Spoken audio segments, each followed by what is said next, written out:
billah bismillah barkab Cheikhul Khadim barkab Sëñ Tuubaa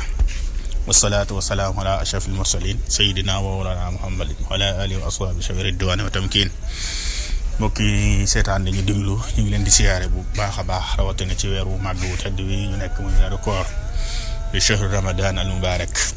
di weeru njëggal di weeru yërmaane di weeru goreel ci sawara di weeru màgg waxtaan bi ñu andi woon démb nag ak li ñu ubbee woon ci koor tey nag dañuy jàll si ci rek ci wax jëmmi koor ci boppam ay farataam waaw faratay koor niñ ko xamee ñaari farata la ba ci njëkk mooy rek yéene nag mbokk yi moom képp ku yéene ci koor faaw yéene guddi lay doon guddi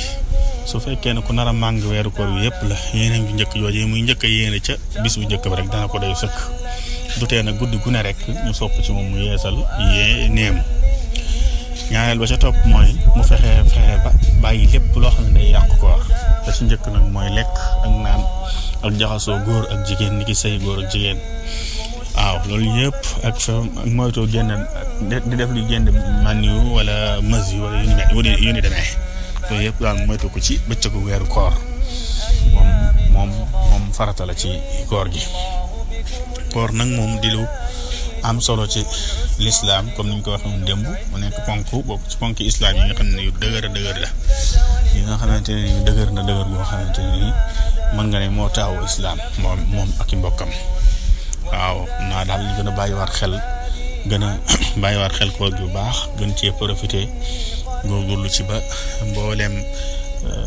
léegi safaan dam ko ci def fexe ba di ci baril di jàngal Alxuraan fexe ba di ci baril jàng xasida ak di ci julli ci Yonent bi sallallahu alayhi wasallam ak di jégalu bu bari di des istighfar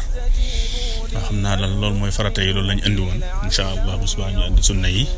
ñu ngi leen jégalu bu baax a baax di leen ñaanal di sàkku seen ñaan yàlla suñu borom defal ñu kooru jàmm wassalaamu aleykum wa rahmatullahi wa barakaatu.